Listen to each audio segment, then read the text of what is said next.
Cold War. Politics fueled Pakistan-backed terrorism networks.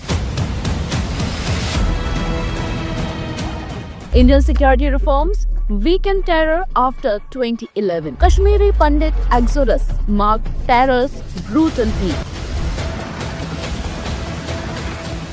Kashmir and Pakistan's terrorism did not start overnight. It is a result of decades of global politics, wars, and strategic moves by powerful nations. The story begins during the Cold War, when the world was divided into two major blocs, the United States and the Soviet Union. India was a newly independent nation at that time, trying to carve out its identity through non-alignment. But in another part of Asia, a fire was quietly being ignited, one that would eventually engulf Kashmir for decades. In 1979, the Soviet Union sent its army into Afghanistan, triggering a major geopolitical conflict. The United States saw this as an opportunity to weaken the Soviet Union and made Pakistan its frontline state.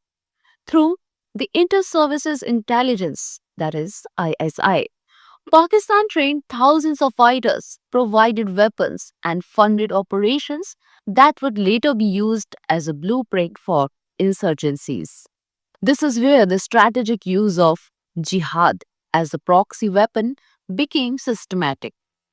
By 1991, the Soviet Union collapsed, Russia and its allied states fragmented, and US involvement in Afghanistan decreased. However, Pakistan was left with a network of trained, experienced, and ideological committed militants.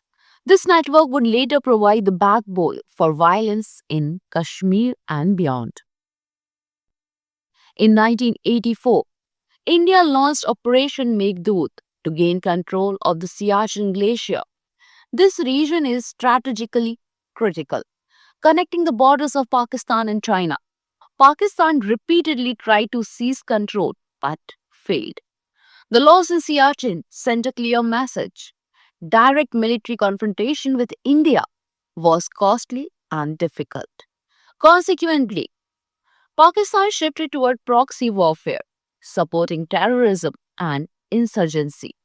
As a key component of its foreign policy, Siachen was not just a battlefield, it became a turning point in how Pakistan approached asymmetric conflict. By 1989 to 1990, terrorism in Kashmir became overt. Pakistan-backed militants entered the valley with objectives to create political instability, weaken Indian administration, and incite religious violence. During this period, Kashmiri Pandits were systematically intimidated, killed, and forced to flee. This was not merely displacement, it was a planned cultural and religious cleansing. Families left ancestral homes, leading to a dramatic social upheaval in the valley, disrupting centuries of cultural coexistence. In December 1989, Rubaiya Saeed, daughter of then Jammu and Kashmir Chief Minister Mufti Muhammad Saeed, was kidnapped. The militant organization JKLF demanded the release of 5 jailed terrorists in exchange. Under pressure, the government complied. This incident demonstrated that abduction and violence could successfully manipulate governance. It marked the beginning of a new, more brazen era of terror in Kashmir.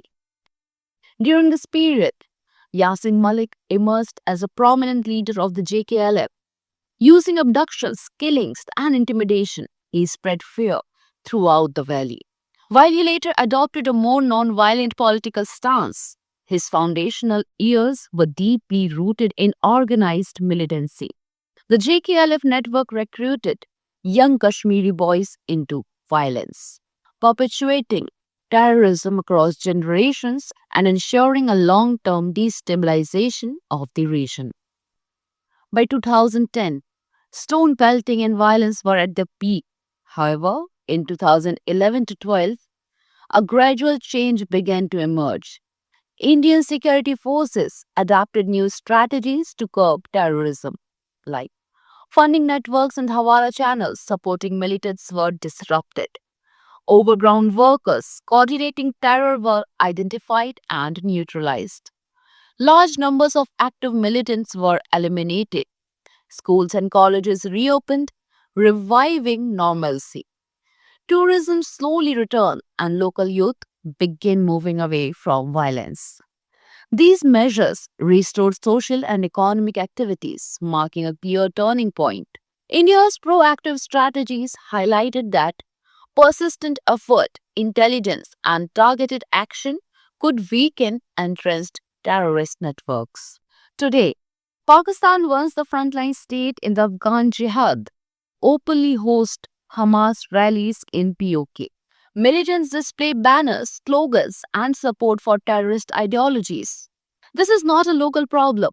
It reflects how global powers exploit Pakistan as a hub for proxy warfare. By using Pakistan as a base, foreign actors continue to fuel region instability, making counterterrorism efforts more complicated for India and the region. India has made its position explicit, whether it is Kashmir, POK, or any group connected to West Asia. Terrorism is unacceptable.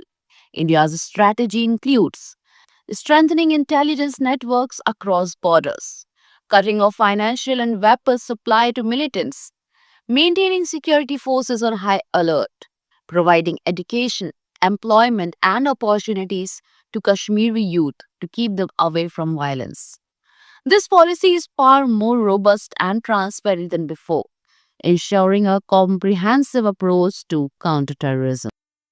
Recently, on January 2026, India sent a strong warning to Poland over terrorism concerns following Poland's Deputy Prime Minister Radosław Sikorski's visit to Pakistan.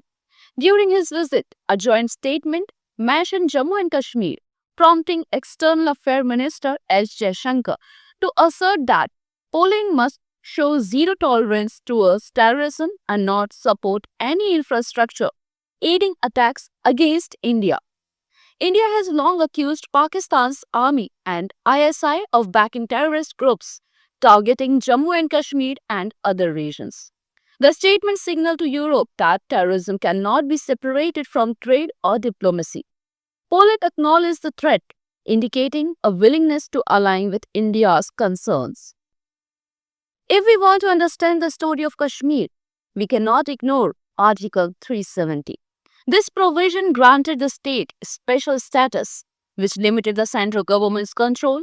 Many separatist and terrorist groups took advantage of this, and Pakistan did not hesitate to exploit the resulting instability. When Article 370 was abrogated in 2019, India directly strengthened security and administrative control, which had a significant impact on terrorist activities. Terrorism in Kashmir was never isolated. It stemmed from the Soviet collapse, Pakistan's strategic pivot, Siachen's military outcome, global politics, and internal social vulnerabilities. India's response, combining restraint, determination, and strategic planning, has been largely successful. The reforms and operations of 2011 and 12 proved that in a long term struggle against terrorism, persistence, and coordinated strategy yield results. Even now, rallies in POK and global links of terrorism serve as reminders that vigilance and a firm stance remain essential. The history teaches us that when terrorism is promoted, its flames cross borders, but with patience, strategy, and policy, its impact can be contained. Where many news channels are caught up in noise and agendas, Sutra Network stands firmly with facts and truth. We don't chase sensationalism, we show reality. If you believe in honest journalism, join us for truth, for change. And if you have a story that needs to reach the people, click the link below and share it with us. For more information, read our article on this. Link is mentioned in the description.